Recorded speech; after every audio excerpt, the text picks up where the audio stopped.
Dizem que seguir Jesus significa um monte de coisa. Alguns dizem, siga Jesus, que você nunca mais vai sofrer. Outros dizem, siga Jesus, que você vai ter o melhor dessa terra. Será que é isso mesmo? Será que quando Jesus convidou você para segui-lo, ele não tinha algo muito maior? Quero te fazer um convite. Vamos ouvir o que ele quis dizer quando ele falou, me segue.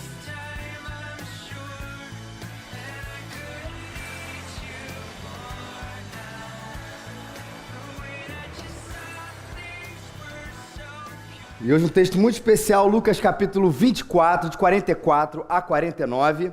Se você não trouxe a sua Bíblia, é só levantar uma das suas mãos, a gente vai trazer ela para você certinho, certinho no texto onde a gente está estudando aqui hoje, Lucas 24, 44 a 49. É só você abrir aí no marcador de Bíblia que você vai ver exatamente esse texto, onde diz aí a palavra de Deus. Que aí só você levantar suas mãos, a gente vai te entregar onde você está.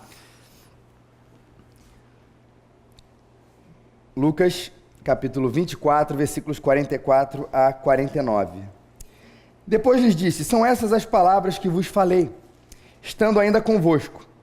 Era necessário que se cumprisse tudo o que estava escrito sobre mim na lei de Moisés, nos profetas e nos salmos.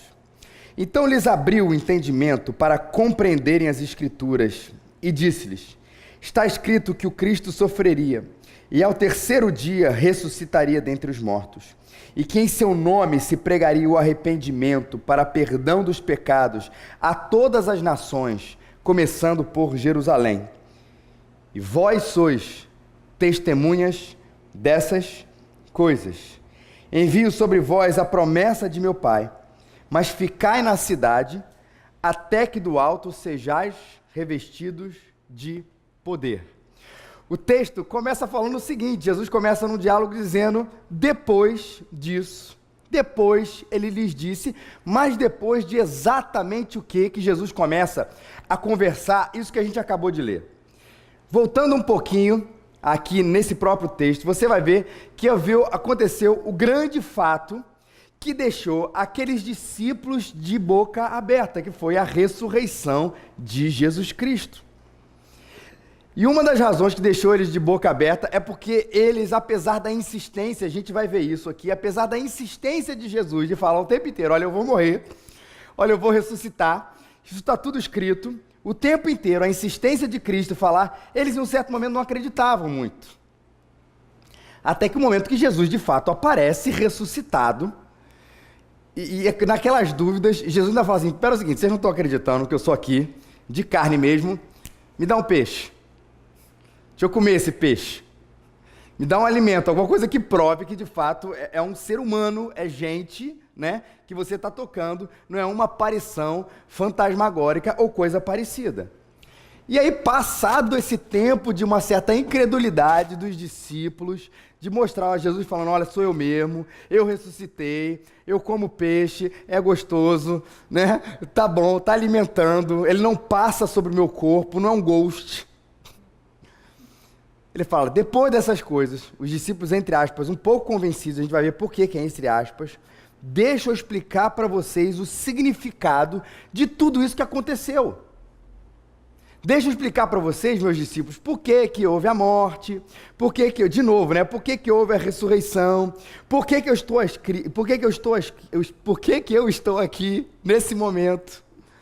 E como eu disse, não é a primeira vez que Jesus revela o seu plano, o que torna o assunto um pouco intrigante. Porque, olha só o que ele fala, pode passar aí o próximo, Marcos. Em um certo momento, bastante tempo antes desse texto, a palavra de Deus nos diz que desse momento em diante, Jesus começou, muito antes desse texto, mostrar a quem? Aos seus discípulos, que era necessário que ele fosse para Jerusalém, que sofresse muitas coisas da parte dos líderes religiosos, dos principais sacerdotes e dos escribas, e que fosse morto e ressuscitasse ao terceiro dia. Vamos problematizar aqui a questão. Se muito tempo antes, Jesus já tinha explicado todas essas coisas, por que é que os discípulos não entenderam? Algumas hipóteses. Primeira delas, o professor não era bom. Não é isso que a gente às vezes fala, né? A questão da educação. O professor não era bom, né? Jesus, talvez, né? Não ensinava bem, tinha uma metodologia muito antiquada para o seu tempo. Não era uma pessoa de Jerusalém, era uma pessoa das regiões celestiais. Era um outro bairro, era uma outra cidade, era uma outra galáxia. E aí, quando ele veio aqui, talvez, não conhecendo exatamente como a população pensava, ele não conseguiu passar essa mensagem direito. Dá para acreditar nessa hipótese, gente? Ele era o Filho de Deus. Ele era o mestre dos mestres. Se Jesus sabia falar, era do reino de Deus. De onde ele vinha, de onde ele existia. Se ele sabia falar, era com o ser humano. Ele foi trazido para cá, ele veio para cá com essa missão. E um Deus perfeito como ele era, não podia falhar na comunicação. Claro que o mestre, o rabi, o sábio, o Filho de Deus, era um excelente professor e a gente não pode culpar ele. Então, qual é, provavelmente você já entendeu, a segunda hipótese? O professor não era bom. Então, qual era o problema? Estava em quem? Os alunos eram ruins. Analisando as escrituras sagradas e fazendo uma exegese, a gente descobre que Pedro tinha déficit de atenção e hiperatividade. João, na verdade, não queria nada com a vida, era um encostado, né? E os outros apóstolos só queriam pegar o diploma no final, né? Eles cursaram aquele tempo inteiro com Jesus, mas na verdade só queriam o diploma para poder subir lá de emprego, porque tinha um acréscimo salarial na peixaria se eles fizessem um tempo de discipulado da Universidade Cristã de Jesus Cristo. É claro que isso não é verdade também, gente. Quem é que escolheu os discípulos? Foi Jesus que escolheu. Quando a Bíblia fala, especialmente aqueles que andavam perto dele, né, os 12, passou uma noite inteira orando. Não foi um negócio assim aleatoriamente, você, baseado no nada, sem conhecer. Isso foi tudo uma revelação da parte de Deus para dizer, olha, vocês, esses 12, são aqueles que vão andar perto de mim. E, obviamente, nós sabemos disso, que todo aquele que vai ao Pai, independente dos 12, todo grupo que seguia Jesus, porque existia a questão dos 12, só para a gente entender, existia um grupo mais perto de Cristo, que eram os 12 apóstolos. Mas existiam outras pessoas também que andavam com Jesus, que faziam parte, não de uma multidão descompromissada, mas de discípulos também, mas que não tinham esse título, esse ofício, esse cargo de apóstolo. De qualquer forma, não fostes vós que me escolheste. Não foram vocês que me escolheram, Jesus dizendo, eu é que escolhi a vocês outros. E o resultado disso tudo, para a gente saber se o problema era necessariamente no aluno, e quando eu digo no aluno é um problema intrínseco, não tem jeito. Depois de todo esse episódio aqui, a gente vai ver na continuação dos evangelhos, num outro livro da Bíblia chamado as ações, as atitudes, os atos dos apóstolos, o que é que esses caras que aprenderam com Jesus fizeram depois. É claro que eles aprenderam a lição, gente. Eles saíram pelo mundo inteiro plantando igreja, eles saíram pelo mundo inteiro pregando evangelho, eles morreram por Cristo, eles sofreram por Cristo. A lição estava ali. Então, qual é que era o problema?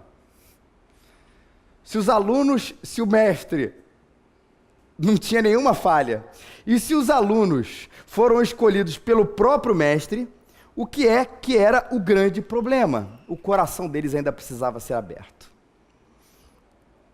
E um pouco antes desse texto aqui, gente, que a gente acabou de ler, ainda no Evangelho de Lucas, Jesus tem um outro diálogo com duas pessoas, um diálogo muito parecido com esse que tem com esses apóstolos que a gente leu aqui agora.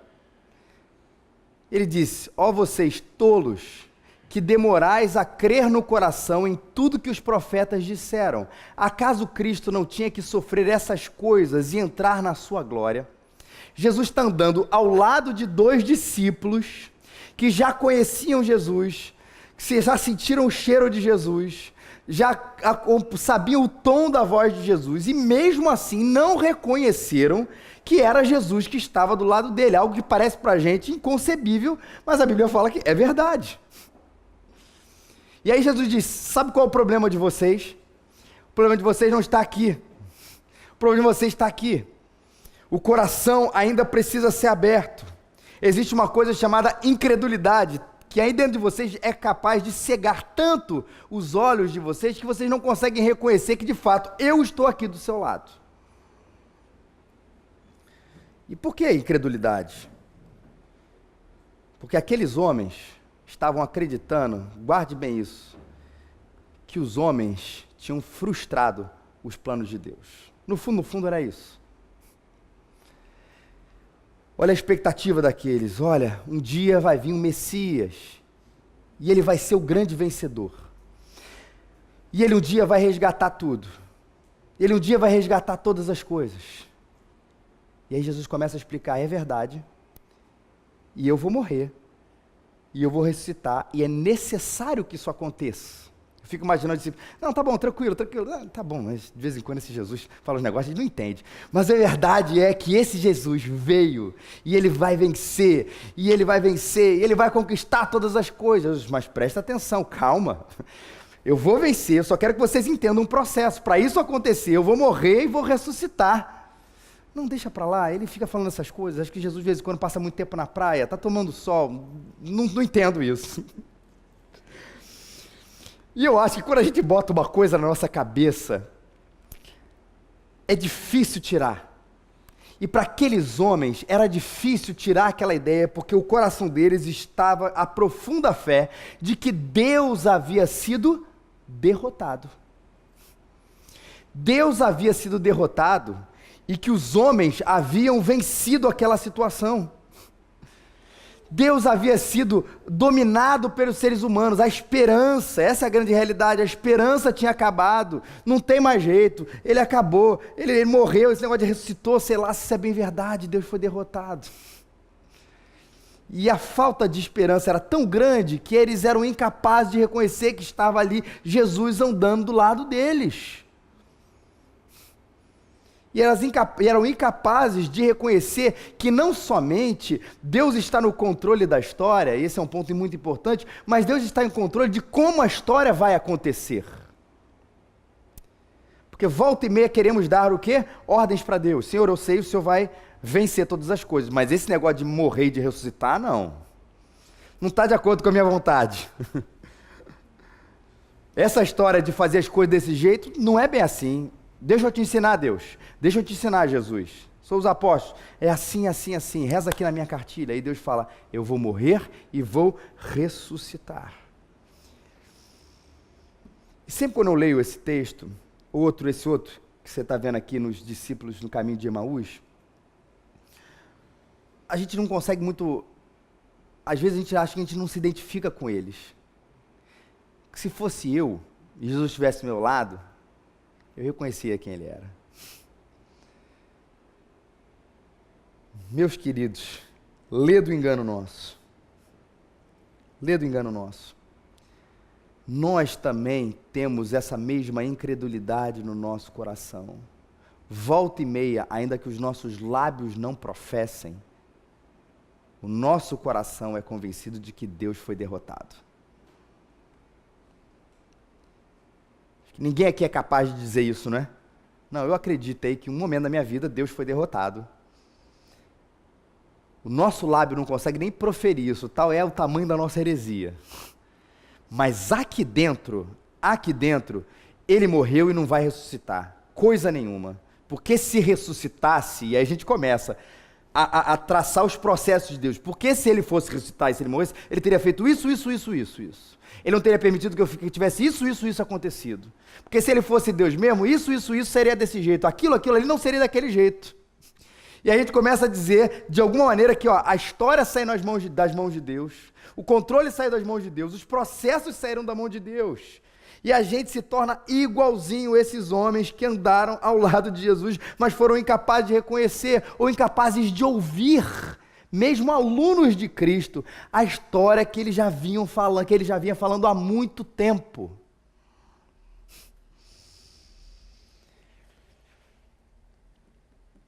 E a história pertence a Deus, gente. E você sabe como é que a gente é convencido disso? Versículos 44, 45, 46. Depois lhe disse, são essas as palavras que vos falei, estando ainda convosco. Era necessário que se cumprisse tudo o que estava escrito sobre mim na lei de Moisés, nos profetas e nos salmos. Então, lhes abriu o entendimento para compreenderem as Escrituras e disse-lhes, está escrito que o Cristo sofreria e ao terceiro dia ressuscitaria dentre os mortos. Você sabe como é que a gente volta e meia é ressuscitado? E aí somos nós que somos ressuscitados para voltar a acreditar nessa realidade maravilhosa de que tudo está no controle de Deus.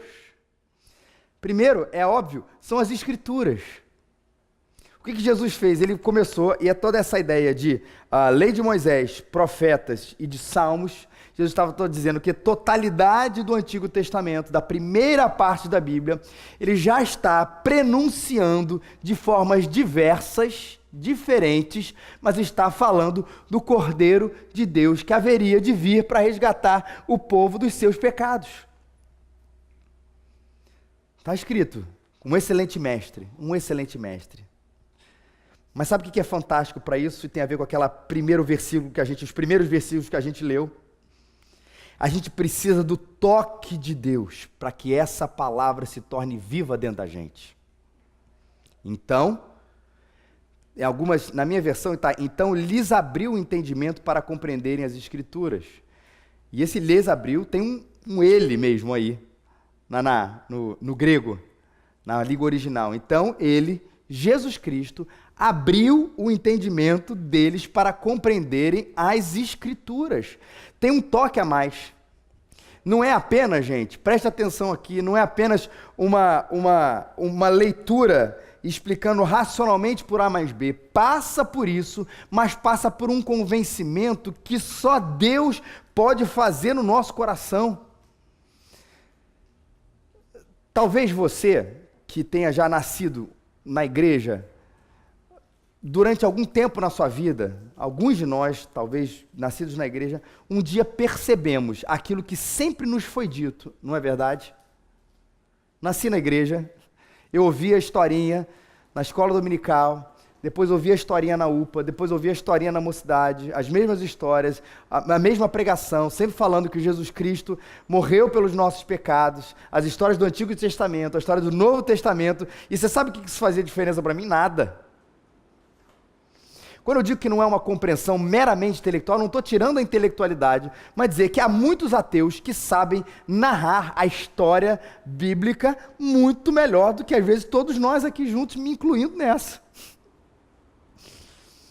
Que sabem até explicar uma boa teologia, mas a coisa não entrou no coração, porque existe não algo mágico, mas existe alguma coisa espiritual.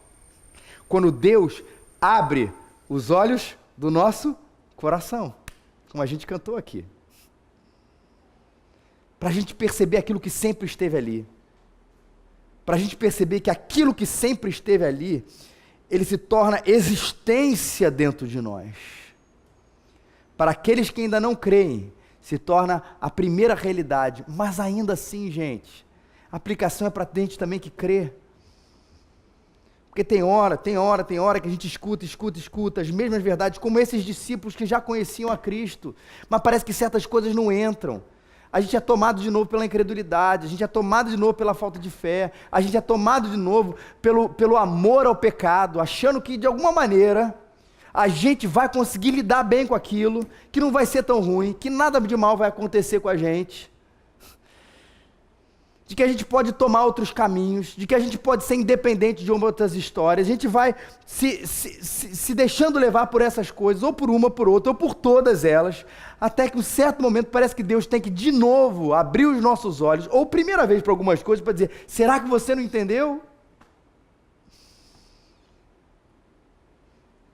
Aí bate no meu gabinete, ou seja, bate no Cafeína, fala assim, pastor, você nunca pregou isso? Dá uma assistida nos sermões pela internet. Dá uma olhadinha para ver isso. Como Jesus, eu sempre estou falando isso. Olha, vê aí na sua Bíblia, Pedro, né? Se fosse uma versão moderna, meio viagem do tempo. Pedro, abre em Lucas 24, de 25 a 26. Não, o outro texto. Em Mateus. Mateus 16, 21. Vai lá, Pedro, abre. Olha como é que eu te falei nesse dia. Aí Pedro ia lá nas escrituras sagradas. Não tinha isso, gente, por isso estou falando que é uma coisa meio viagem no tempo. E é verdade, o Senhor disse. Mas o Senhor podia ter falado melhor, né, Jesus? O Senhor podia ter falado de outro jeito. Te falei, Pedro, sou Jesus. Não tem jeito, não dá para falar melhor. É Cristo dizendo todas essas coisas. Mas quantas vezes isso não aconteceu conosco? O que esses homens um dia perceberam? Falei aqui a primeira coisa, que eles viviam uma fé vitoriosa num Deus que tem a primeira e a última palavra. Primeira coisa que eu quero compartilhar com vocês. Não são os homens que governam, é Deus. Não são os homens que regem o mundo, é Deus. Não são os homens que derrotam Deus, é Deus quem frustra os planos dos homens quando Ele quer. E aí vem um texto que eu acho fantástico, Salmo 2. Porque se amotinam as nações e os povos tramam em vão. Os reis da terra, é um concílio terrestre, tomam posição. Os governantes conspiram unidos contra o Senhor e contra o seu ungido e dizem: nós vamos derrotar Deus. Façamos em pedaços as suas correntes, lancemos de nós as suas algemas. Nós vamos conseguir nos libertar dele. Uma das poucas vezes que a Bíblia fala sobre esse sentimento, essa atitude de Deus. Do seu trono, nos céus, o Senhor põe-se a rir e caçoa deles. Versão moderna, Deus dá uma zoada nos homens. Em sua ira os repreende, em seu furor os aterroriza, dizendo: eu mesmo, quem são vocês para achar que vão tirar o meu governo? Eu estabelecerei o meu rei em Sião, no meu santo monte. E aí já é um prenúncio lá de Jesus que haveria de vir, porque Jesus mesmo nos ensinou, o próprio Jesus, que toda a primeira parte da Bíblia do Antigo Testamento, a lei, os profetas e os salmos, o conjunto de tudo, era a maneira que se falava, já falava sobre Jesus. Quem falou que isso é verdade foi Jesus.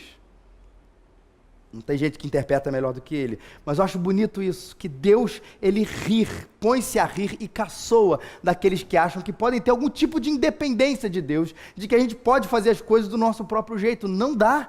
Quem frustra os planos de quem é Deus frustra o plano do ser humano e não o contrário. Por isso é tempo de acreditar nisso. Quando, gente? Sempre.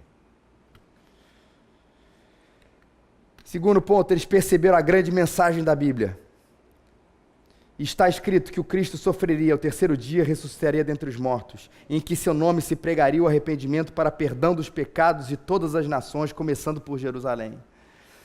Eu não sei se você já ouviu isso algumas vezes, mas, vamos dizer assim, se existe um versículo que resume a Bíblia toda, é João 3,16. Porque Deus amou o mundo.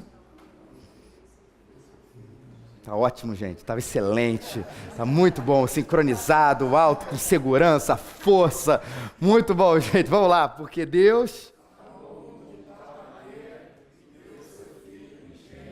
para que todo aquele não pereça, mas tenha a vida eterna. Agora ficou bom. E esse texto fala exatamente isso que a gente viu aqui. Claro que sim.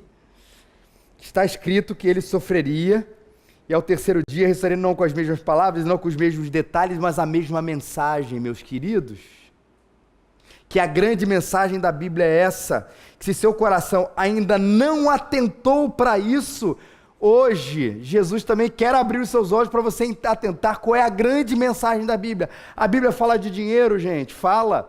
A Bíblia fala de sexo, gente, fala. A Bíblia fala de família, fala. A Bíblia fala sobre todos os assuntos, é verdade, todas têm aplicações. Mas tudo começa no meio e no fim, na história da reconciliação de Deus com o ser humano, não é do ser humano com Deus, através de Jesus Cristo. Isso já era prenunciado, prefigurado lá na primeira parte da Bíblia no Antigo Testamento. A grande mensagem da Bíblia é essa. Olhem os Salmos, olhem Gênesis, olhem os profetas, olhem tudo. A mensagem é: ele vai sofrer, vai ressuscitar, e em seu nome vão pregar o arrependimento para perdão dos pecados a todas as nações, começando por Jerusalém. Vai se pregar isso tudo. Por isso que Jesus é a revelação, é o ápice da revelação de Deus. Todas as coisas estavam ali, sendo anunciadas, até que o momento que se descortina tudo de Deus. Em quem? Em Jesus Cristo. como diz lá o livro de Hebreus, que é a expressão exata do seu ser. Como Deus é, como Jesus é. Eu quero entender um pouco mais como agiria Deus nessa situação. O que Deus pensa? Olhe para Cristo, a expressão exata do seu ser. E um Cristo que veio não para nos dar um bom exemplo. Ele até nos deu, mas ele não veio para nos dar um bom exemplo. Não veio para pregar uma mensagem de amor entre as pessoas. Ele até pregou isso, mas ele não veio para isso. Ele veio para ser o arrependimento, para ser o perdão dos nossos pecados, para que a gente fosse reconciliado com Deus. Pecamos, todos pecaram e carecem da glória de Deus, estamos por natureza distantes, afastados, separados dele, incapazes de fazer qualquer coisa. Deus veio para resolver esse problema em Jesus Cristo. Arrependa-se dos seus pecados, arrependa-se dos seus pecados, que o sangue de Jesus, nós vamos cantar isso também daqui a pouco, vai limpar você e você vai ser chamado filho de Deus. Mas a parte, gente, que tem mais a ver com um grande tema, o que de fato significa Jesus, significa seguir Jesus, tem a ver com esse último ponto. Você sabe também o que eles perceberam, além do governo de Deus, além de perceber a grande mensagem da palavra de Deus, eles perceberam que eles eram as testemunhas disso. Imagina os olhos daqueles apóstolos, daqueles discípulos de Jesus. Caramba, esse Jesus come peixe. Ele é de verdade. Ele ressuscitou. Caramba, é verdade. Ele dizia isso, a gente meio que, sei lá, relevava, não deixava isso de lado, e precisava isso acontecer. Jesus precisava morrer, Jesus precisava ressuscitar. Isso não foi a tramóia dos seres humanos, isso já era o plano de Deus. A gente descobriu tudo isso. Ele reina, ele governa, ele veio, morreu pelos meus pecados. Que maravilha, gente. Vamos para casa lanchar? Que maravilha, gente. Aí Jesus sabe o que fala para ele? E vocês são testemunhas disso. Vocês são testemunhas disso. Não tem plano B nessa história. Eu fico às vezes meio grilado, que a gente começa a colocar a grande doutrina da soberania de Deus para nos excusar da questão do testemunho e da evangelização, né? Que quem Deus quer, ele vai lá e salva. Você vê o apóstolo Paulo, por exemplo, pega o exemplo do apóstolo Paulo. Quem pregou para o apóstolo Paulo foi o próprio Cristo, que chegou lá dos céus. Ele estava andando no cavalo, viu aquela luz, Saulo, Saulo, por que me persegue? Cai lá na estrada de Damasco e se converte. Aí qual é a nossa função, né? É crer na soberania de Deus. Vamos orar para que todos caiam do cavalo, fiquem dias sem ver nada e se convertam e venham para a nossa igreja.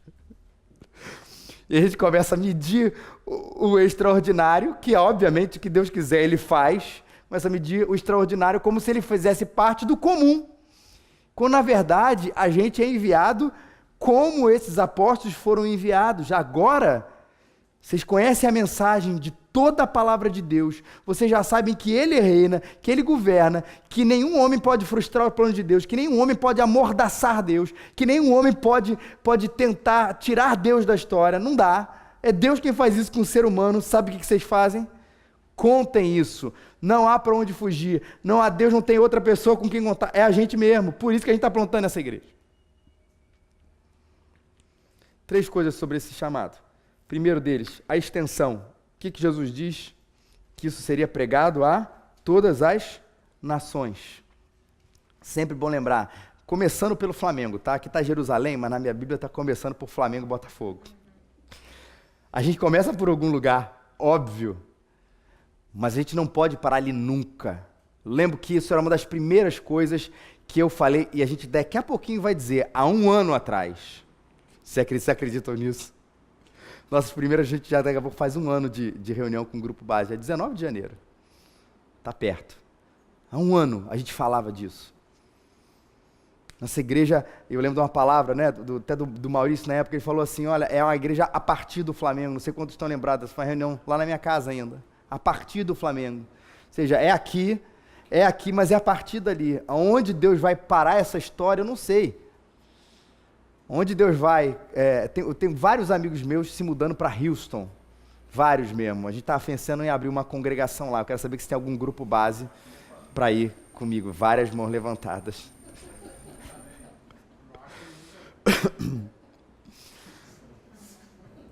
Muitos lugares para a gente ir. Visconde de Mauá, né? Tem vários. No Tahiti é boa. No Tahiti também é muito legal. Não confine, não é Haiti, não confunda, é o Tahiti. O Haiti é outra coisa, é pro João, pro Marcelo e tal. A gente vai pro Tahiti. Que letra faz uma diferença enorme.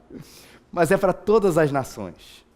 A capilaridade do Evangelho, alcançando todos os lugares. Lembrando que ainda existia uma mentalidade na época de que é para Jerusalém, tá, gente?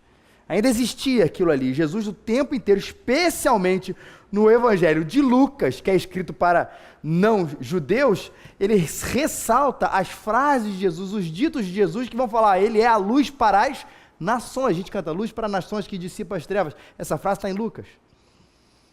Quando Jesus fala que ele é descendente de Adão, ou seja, não é só uma questão, a ascendência de Jesus não é só judaica, tem a ver com a humanidade. Isso está em onde? Está em Lucas. Lucas enfatizando, é para os judeus, mas não é só para os judeus, é para os gentios também. E a gente tem que ressaltar isso na nossa vida, lembrando da extensão dos nossos braços. É para todos os lugares. Meus queridos, e não esqueçamos disso. A base de tudo. Eu acho legal que Jesus faz o seguinte, ficai na cidade, ele diz, até que do alto sejais revestidos do poder. É um prenúncio, Jesus está dizendo aqui, de algo que viria a acontecer algum tempo Jesus, que é a vinda do Espírito Santo. Então fiquem aqui, porque na hora certa, daqui aos 50 dias, numa festa judaica chamada Pentecostes, Jesus não revelou exatamente isso, mas foi assim que aconteceu, está lá registrado no capítulo 2 de Atos, o Espírito Santo vai vir. E você sabe por que o Espírito Santo vem? Ele vem para fazer as pessoas ficarem em êxtase.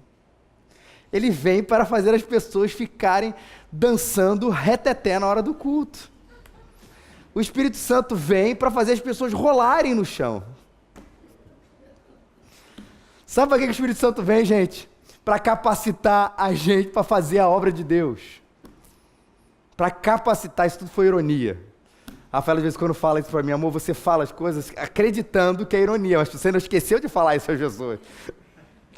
Até que um dia eu me toquei nisso, mas desobedeci. Ironicamente, todas essas coisas, porque ele veio para capacitar a gente para fazer a obra de Deus.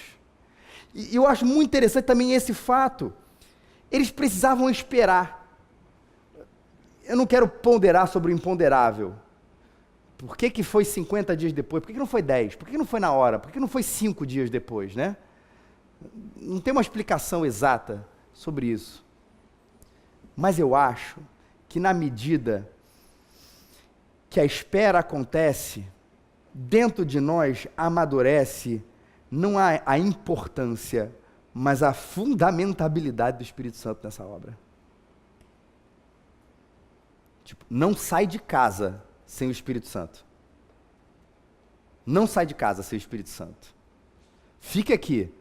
Não faz a obra sem o Espírito Santo. Por quê? Segura. E cada dia os discípulos ficam lá, 1, 2, 3, 4, 50 dias aprendendo. Cara, se é para ficar, para esperar esse tal do Espírito Santo, acho que ele é fundamental mesmo. Ele veio uma vez, tá? Em Atos capítulo 12, ele não vem mais. Outra vez como ele veio, ele já está entre nós. E todo aquele que entrega o coração a Cristo, ele tem o Espírito Santo. Toda pessoa que entrega o coração a Cristo, ele tem o Espírito Santo. Mas eu acho, gente, que a gente aí, eu sei que é metaforicamente, a gente deixa o Espírito Santo em casa algumas horas. É metafórico, porque o Espírito Santo nunca sai de nós. Mas a gente parece que a gente não conta tanto com ele. Não conta. Ele é importante, mas não é fundamental, sabe? Não no discurso, mais uma vez, mas na prática. E aí Deus, a gente faz, a gente realiza, a gente faz um negócio, faz uma estratégia, até que vem alguém que não usou nada dessas coisas, e ele prega, e sabe o que acontece? As pessoas se convertem, para ensinar para a gente, mais uma vez, de que quem faz a obra é o Espírito Santo, e a gente precisa aprender, e eu digo até como igreja nascente mesmo, a saber em quem a gente de fato está confiando. Para onde a gente está olhando? Quem é o fundamento da nossa evangelização? Somos nós ou é o poder que vem a partir do momento que o Espírito Santo nos usa? Extensão, poder, urgência. Fiquem aqui, até que do alto sejam revestidos de poder. Vai para o livro de Atos. Os caras não param de pregar o Evangelho. Eles não param de pregar o Evangelho. E eu refletindo sobre esse texto essa semana, eu percebi uma coisa, percebo em mim, tá, gente? Que a gente tem um problema de percepção do tempo. E isso é quase diabólico. Porque volta e meia começamos a achar que a vida é isso aqui. E por isso a gente não prega tanto. Por isso que não tem esse senso de urgência. A gente quer ganhar o mundo inteiro. A gente quer não viver para Cristo, a gente quer viver para esse tempo e ir à igreja e confiar em Deus. Quando o chamado de Jesus é muito mais radical a isso. Vocês vão viver esse tempo, óbvio, vão ter coisas maravilhosas na sua vida acontecendo, espero que sim, mas vivam para o reino de Deus. Porque ali, com Deus, isso é a verdadeira vida. E vocês precisam chamar as pessoas para essa história. Senão, elas serão enganadas, acreditando que existência é uma coisa que tem a ver com o dia que ela nasce até o dia que ela morre. E não tem. Existência tem a ver com a nossa relação com Deus. É existência aqui na terra e existência na eternidade. Mas isso é existência, isso é vida eterna. E às vezes a nossa falta de urgência é um pouquinho que nós fomos seduzidos a isso. Não é tão importante. De repente, se ele estiver moralmente bem, se ele estiver mais ou menos feliz, se ele estiver bem casado, está tudo ótimo. Com isso, ele ganhou a vida. Ele ganhou a vida. Mas não vai ganhar a eternidade, gente. Que só tem aqueles que confiam em Deus, em Cristo. E por último, é a pessoalidade. Esse chamado é para a igreja. E para a igreja, ele quer dizer o quê, gente? Que é para mim. É para o indivíduo. Não é para a coletividade. É para o indivíduo. É para a coletividade também, na união dos seus esforços, mas é também para a gente. Cada dia, a gente fazendo. Eu separei uma frase que eu achei muito interessante. Está meio pequena, acho que dá para ler aqui. Não havia sociedade, é de um historiador da igreja, Philip Schaff, um pastor amigo meu essa semana compartilhou, achei muito interessante. Ele diz o seguinte, esse Philip Schaff, historiador da igreja: não havia sociedades missionárias, nem instituições missionárias, nenhum esforço organizado nos 3 primeiros séculos. E em menos de 300 anos, a população toda do Império Romano, que representava o mundo civilizado, foi nominalmente cristianizada. Cada congregação foi uma sociedade missionária, e cada cristão um missionário inflamado pelo amor de Cristo para converter seu amigo. Cada cristão contou ao seu próximo, o trabalhador ao seu companheiro de trabalho, o escravo a seu amigo escravo, o servo a seu mestre e mestra, a história da sua conversão, como um marinheiro conta a história do resgate de um naufrágio. Olha que interessante isso, gente. E é uma coisa que a gente tem conversado muito aqui na igreja. Que, obviamente, sociedades missionárias são absolutamente importantes, fundamentais. Mas cada igreja, cada congregação tem que se compreender como uma sociedade missionária. Cada congregação. E sabe o que isso quer dizer? Que cada indivíduo tem que se compreender como uma sociedade missionária. Eu sou uma entidade missionária. Sociedade, entidade fica esquisito, né? Eu sou uma sociedade missionária, sou uma junta de missões. Eu sou uma junta de missões. E que quando isso acontece, não por nós, mas confiando muito no Espírito Santo, para tocar o nosso coração, para abrir os olhos do nosso coração, compreender que nós somos testemunhas, e a gente, no poder dele, fazer isso, a gente vai lembrar um pouquinho o que fizeram lá no início.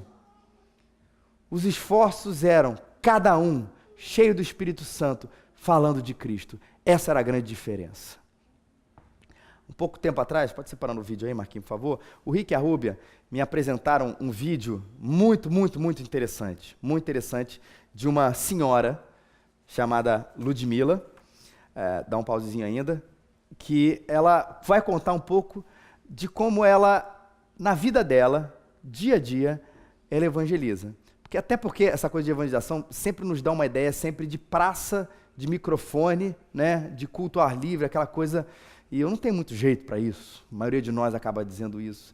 E essa mulher com uma singularidade, particularidade, na quietude, mas se permitindo ser usada pelo Espírito Santo, compartilha do Evangelho no seu país. Vamos assistir?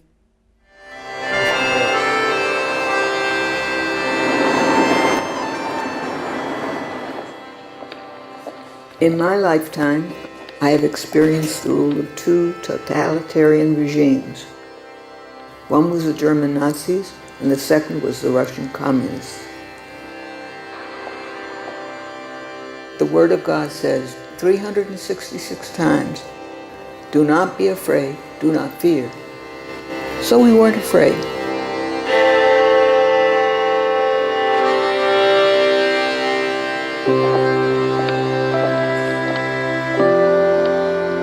After 40 years of communism here, the fact that many believers left the country, the Czech Republic has been called the most atheist place in Europe. It breaks my heart.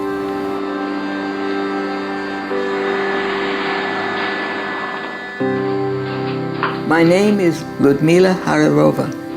I'm 82 years old. I have 7 grandchildren and 5 great-grandchildren. My husband went to heaven in 2002.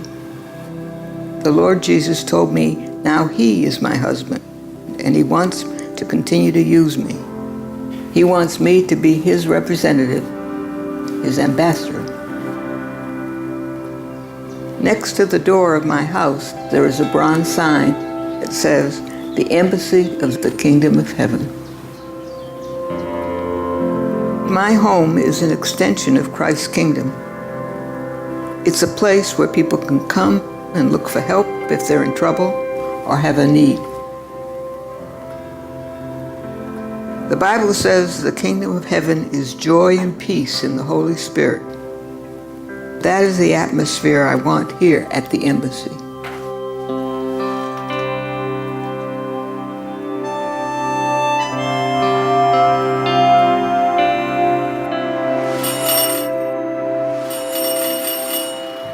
The visitors that I get, some of them have called ahead to let me know they're coming, and some just come. The ones that haven't called are usually the best ones, because I'm not prepared for them. Everything that happens is dependent on the Lord.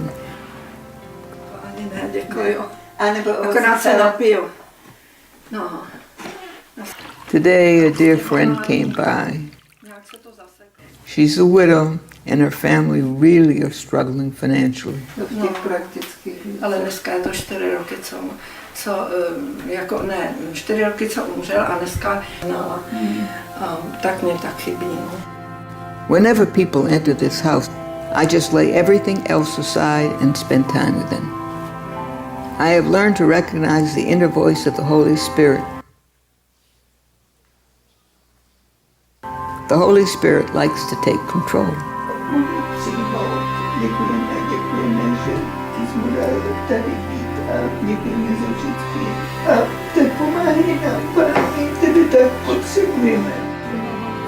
Often I listen to myself and I'll say things I wouldn't even think about.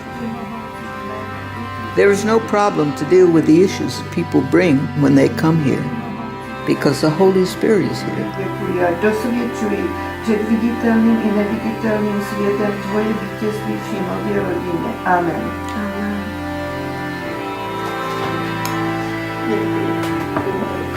It's an honor for me to be an instrument of God's love and His wisdom every day.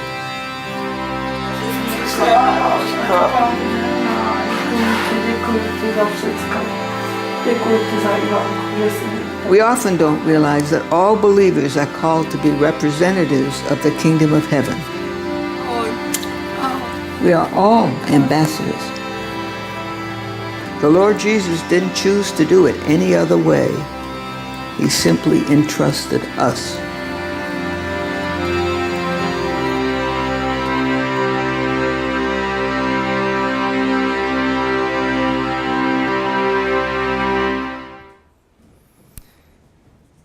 Nós somos embaixadores de Cristo, testemunha de todas essas coisas, gente. Esse testemunho, essa história, acho que ela é tão comovente. Uma senhora simples, mas que é aberta à presença do Espírito Santo, à presença de Deus na vida dela, confia nele. E acredita numa coisa, a minha casa é a embaixada de Cristo. Tem uma placa ali, de bronze. Achei bonita essa história da placa, né? A minha casa é a embaixada de Cristo.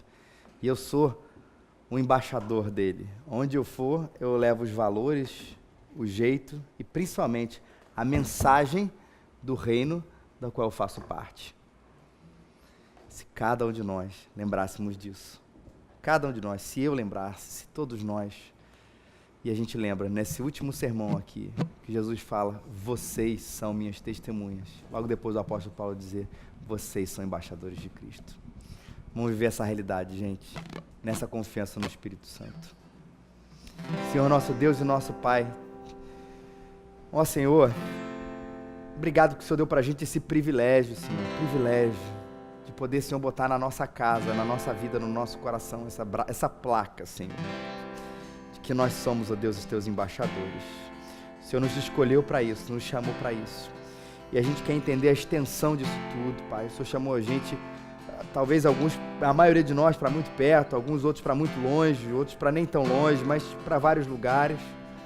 O que a gente não pode deixar é de testemunhar, Senhor, a história que nos transformou, a história que nos mudou, a história que pode, Senhor, transformar muitas e muitas e muitas e muitas vidas, Senhor.